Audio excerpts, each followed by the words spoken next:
और इस वक्त ये बड़ी खबर आपको बता दें, आम आदमी पार्टी नेता कुमार विश्वास ने आज तक से खास बातचीत में कहा है कि बीजेपी ने उन्हें भी पार्टी ज्वाइन करने का ऑफर दिया था। हम आपको बता दें, कल ही किरण बेदी ने बीजेपी ज्वाइन किया और उसके बाद कई तरह की प्रतिक्रियाएं आ रही है। आम आदमी पार्टी चकित बताई जा रही है इस ज्वाइनिंग को लेकर। कुमार विश्वास ने उसके बाद एक कविता भी लिखी थी जिसको लेकर जयचंद कहा था उसमें किरण बेदी को, लेकिन उस पर भी सफाई दी है कुमार विश्वास ने। साथ ही साथ उन्होंने ये कहा कि बीजेपी ने मुझसे भी संपर्क साधा था और पार्टी ज्वाइन करने की बात कही थी। अगर आपको याद हो तो कुछ समय तक नाराजगी कुमार विश्वास की आम आदमी पार्टी से चल रही थी, लेकिन बाद में मान मनव्वल के बाद और तमाम तरह की बातों को खारिज करते हुए कुमार विश्वास ने साफ कर दिया कि वो आम आदमी पार्टी के साथ है। अब इस बीच किरण बेदी के ज्वाइन करने के बाद बीजेपी, अब कुमार विश्वास ने यह कहा है कि बीजेपी ने न सिर्फ किरण बेदी बल्कि मुझसे भी संपर्क साधा था।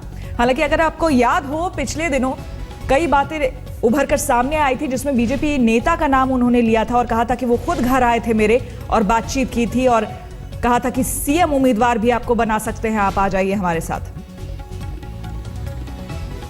किरण बेदी के बीजेपी ज्वाइन करते ही कड़ी प्रतिक्रियाएं आ रही हैं। हमारे साथ है कुमार विश्वास जी, उन्हीं से बात करते हैं। एक ट्वीट आपका बेहद कंट्रोवर्सी कर रहा है। आपने एक ही उठाया ना, मैंने तो 3-4 ट्वीट किए। मैंने तो ये भी ट्वीट किया कि भाई अरविंद केजरीवाल, तुम तो बहुत बड़े गद्दार हो कि तुमने राजनीति ज्वाइन की, अन्ना का आंदोलन कुचल डाला और जनरल वीके सिंह और किरण बेदी जी से तुम्हें सीखना चाहिए कि किस तरह से आंदोलन किया जाता है।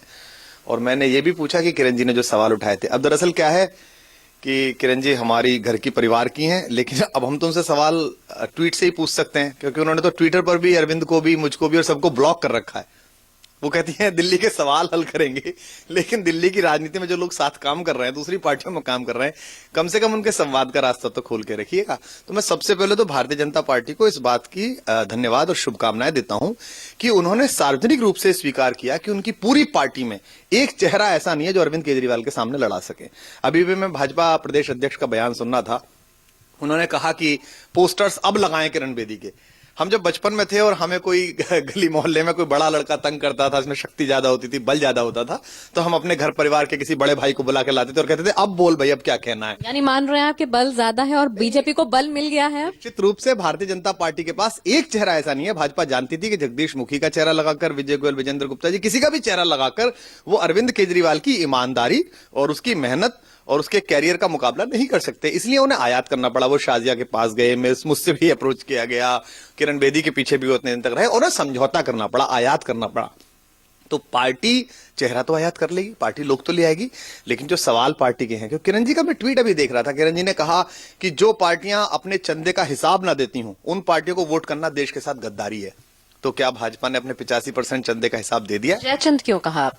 मैंने तो एक कविता लिखी और एक कविता सामान्य बात है कि भारत के इतिहास में जब कुछ महान होने वाला होता है, कुछ बड़ा होने वाला होता है, कुछ बड़े आमूलचूल परिवर्तन होने वाले होते हैं, तो वो लगातार ऐसे लोगों द्वारा आहत हो जाते हैं जो उसकी मूल धारा से विरत हो जाएं।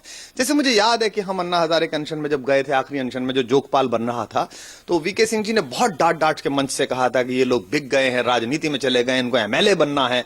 वही वीके सिंह जी एमपी बनके और राज्यमंत्री बनके प्रसन्न लाल। अन्ना की फटकार आप लोगों को मिली थी, आप ही के नेताओं को अन्ना ने वहां बैठने तक नहीं दिया था, संजय सिंह गोपाल राय। इन्हीं लोगों की वजह से मिली थी क्योंकि ये दोनों ऊपर बैठे हुए थे। इन्होंने अन्ना को बताया कि अन्ना ये लोग तो राजनीति कर रहे हैं, राजनीति बहुत खराब चीज है, राजनीति नहीं करनी चाहिए।